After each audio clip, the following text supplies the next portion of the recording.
And we are here at the FIBO in Cologne, Germany with the man himself, the commissioner of the European League of Football, Mr. Patrick Esume. How's it going, Patrick? Hey, what's going on? Good to see you, Nick. Good to see you. Who's your stylist? You always look really good. You always have the best outfits. Well, Drip, as the kids say. Appreciate it. Thank you. I have an advisor at home. It's my daughter. She's 12 years old. She knows what's going on. I listen to her. Okay, there we go. It's very, very important. She knows her stuff. First thing, and I was just talking to Joko about this, is DAZN agreement that has been pretty massive. It was a huge announcement for the league. Can you talk a little bit about how this went down and what this means for the league in terms of distribution? Yeah, it's the DAZN deal is obviously one that's great for us as a league, but not only for us as a league, but for European football in general, for every athlete out there, because it broadens the stage for every European athlete, and that's why I'm really happy that DAZN actually is working with us now. I think they have 300 million people that have access to DAZN. So again, when I founded this league, I wanted to create a stage or give the European player a stage, and now the stage is getting bigger. So even though I'm on the football side, I'm glad that we were able to pull this off with DAZN, because it allows the European athlete and also the American athlete that comes over to use this platform to sharpen their brand or build their brand. Yeah. I mean, it also added so much legitimacy to the different markets there. Like in the States, when people say, oh, this league is connected with DAZN, it's massive. You've been in football forever, both here in Europe, and then you had your stints in the States, now back here as the commissioner of the European League of Football. What was sort of your motivation 5 years ago, or maybe it was even further back than that, to be a co-founder of this league, to start your own League of American Football? Well, the whole process started pretty much a year or 2 years after NFL Europe closed down in 2007. I was fortunate enough to coach the very last World Bowl in Frankfurt. We won it. We brought the trophy to my hometown. It was a big deal. And then the league closed down, and then I was in Cleveland. And when I came back from Cleveland, 2007 and 2008, I was in Cleveland. When I came back, I started to talk to some people about bringing something similar to NFL Europe back, and there were multiple, I would say, groups and initiatives that were thinking about bringing something like NFL Europe back. I had many talks over the next decade then, but it never really materialized because the market was not there yet. And when the NFL came on free TV in 2015, Jelko was the head of ProSieben Sports back then, and I was able to be on TV and realize football becomes a thing in Germany, a legit thing. That's when I started reaching out to different teams, different people, talked, and there were a lot of people that were very helpful in the process. But then in 2017, I decided I'm going to do it. Okay. And then in 2020, I assembled enough teams. I, convinced, and I didn't even have to convince ProSieben. Alex Rösner, who's now with Sky, who was back then the sports boss at ProSieben at RAN.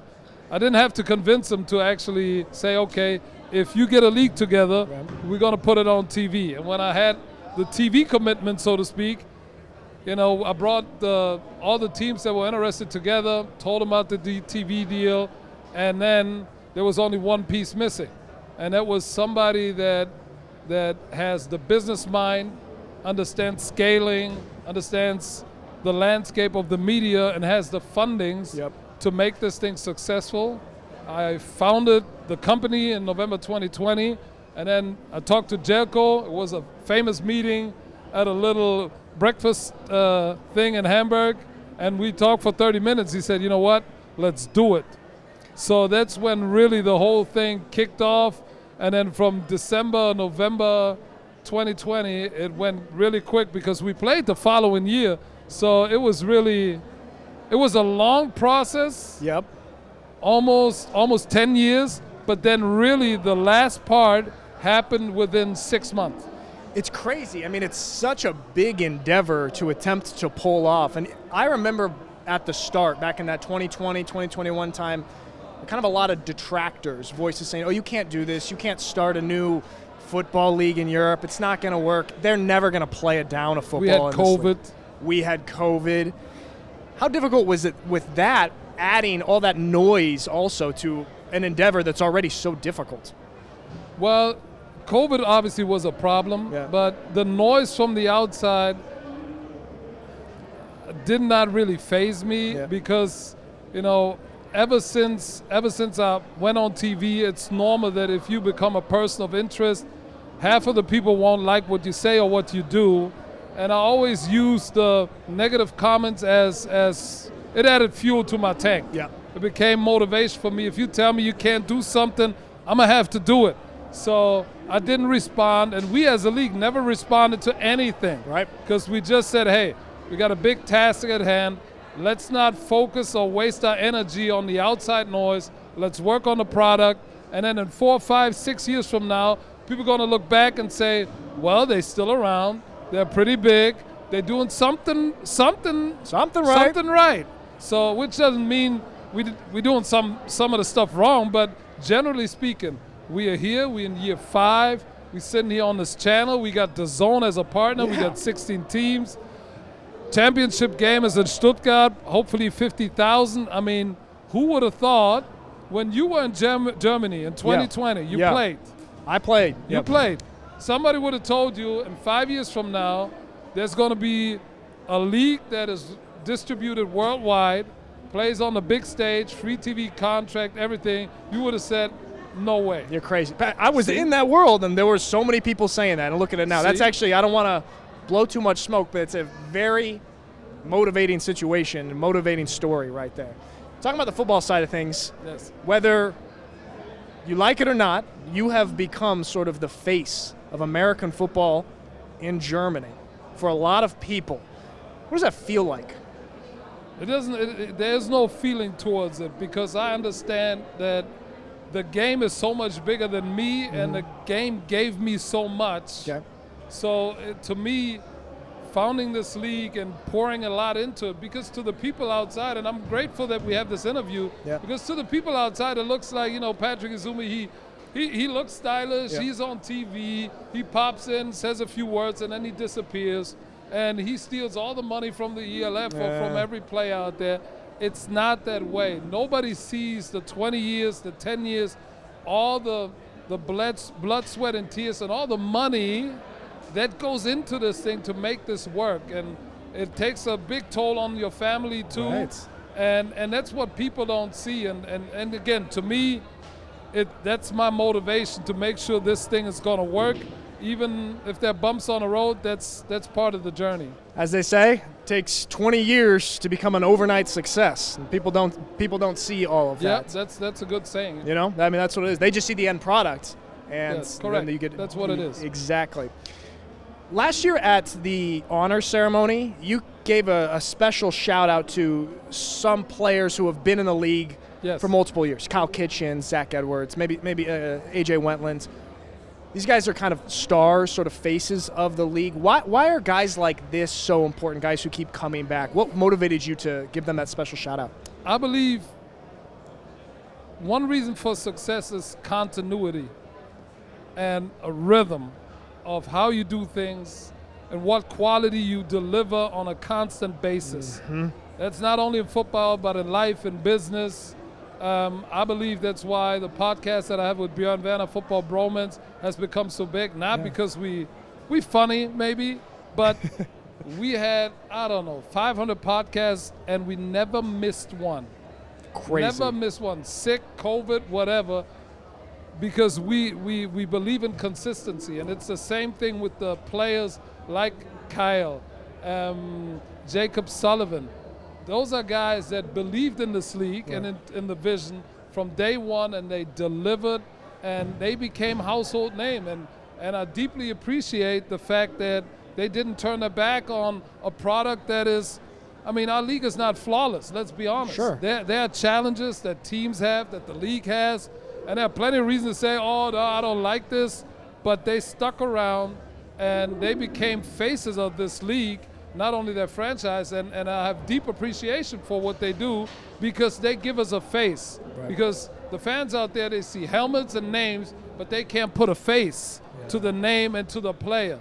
And now in year 5, I believe our obligation as the league is, and also the obligation of the teams is to put faces to the names. Yep. And if you want to put faces to the names, you need guys that have been around for a long time. Yes. In football, you've been around European football for a long time. Everybody sees you on this network. Yep. You're the face of our network. Yeah. So we need guys like Kyle Kitchen, Jacob Sullivan. We need them in order to put a face to the product. Yeah, I mean, that consistency is so valuable, and there's kind of just like the story also of the league and these players, and being able to follow these guys in their careers, and maybe they play for the same team every single year, or maybe it's a guy like Kyle Kitchens now who's going over. It doesn't really matter. It doesn't matter. Speaking of this, going now to the football fields, okay, Rhein Fire have won the last 2 championships. Now this team is looking a little bit different this year. Kind of a shake-up on the field. Nordic Storm coming into play, grabbing 2 of our former MVPs, Jadrian Clark and Glenn Tunga. And the Rhein Fire are sort of rebuilding here. What are your thoughts just on the field-wise? Who do you like for 2025? Which teams? Well, I know that Rhein Fire experienced a major shake-up, and it's always the same. It's the same in the NFL. If you have success for multiple years, obviously coordinators move on, become head coaches. Players move on because they won 2 championships and they want a new challenge.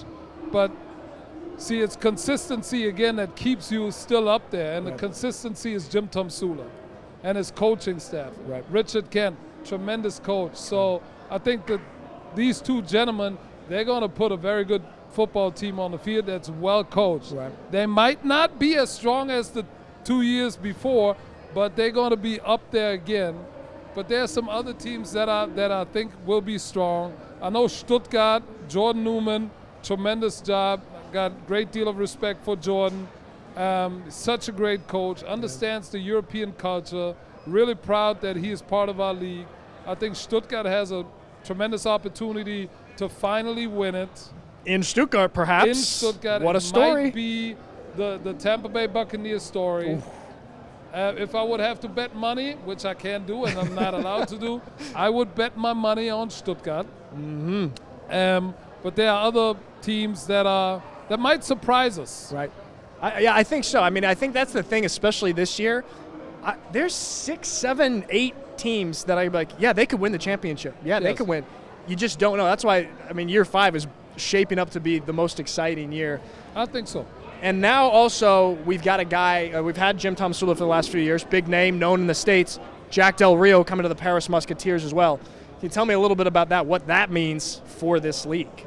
Yeah, Jack Del Rio, obviously a household name in the NFL. Yeah. He's been a coordinator, been a head coach in the NFL. To me, it speaks volumes about the quality of the league. And it's a testament to what the franchises have done in order to convince somebody of his magnitude to come over and be the head coach. Obviously, Paris is a nice city to live in. Pretty nice. But still, I mean, to get a guy like Jack Del Rio speaks volumes about what they are doing in Paris. At the same time, I'm anxious to see how they're going to do, because the difference between Jim Tomsula and Jack Del Rio is Jim Tomsula knows European football. True. He coached in NFL Europe. He spent extensive time in Europe, and he understands the European athlete and the European atmosphere of coming to practice, open up your trunk, get your helmet out. Yes. And it looks like pro football on TV, but it's a lot of amateur involved. And this is going to be probably for Jack Del Rio. From a football standpoint, we don't even have to talk. Yeah, absolutely. But the question is, how fast can he adapt to the fact that there are other obstacles that come with European football, and can he adapt to it? Because from a football standpoint and a people leadership standpoint, he's going to be a tremendous asset to this league. But that's going to be interesting. But they have the ingredients to be one of the top teams that play for the championship. They're in that conversation for sure. Last question. What do you hope for the ELF in the foreseeable future? Let's say 5 to 10 years down the line. What would be your ideal scenario that would make you feel like, yeah, we did it? I think ideal scenario is that we add 2 or 3 or 4 more markets. Obviously, there are a lot of talks where these markets could be, but that's one. And then also, I hope that the DAZN deal is going to give us international, worldwide exposure that's going to attract more partners to make the league and especially also our franchises more sustainable, because financial stability and financial health for us as a league and for the clubs are critical. I hope we get to that stage in 5 years that you don't have to worry about is the budget going to be enough. It's just there, it works, we establish. From a football standpoint, I have no doubts whatsoever, because the football has been getting better every year so rapidly that sometimes I can't even wrap my mind around it. But this is what I'm hoping for, that the European League of Football becomes a household name worldwide for, you have the NFL right here, but then there's this ELF thing. Man, they got some players. Some of them go to the NFL.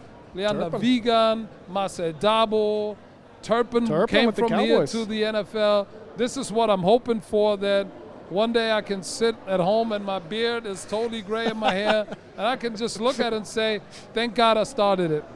There we go. We're well on the way, off to a good start. Patrick Esume, Commissioner of the European League of Football. Thanks so much, man. Thank you. You crushed that.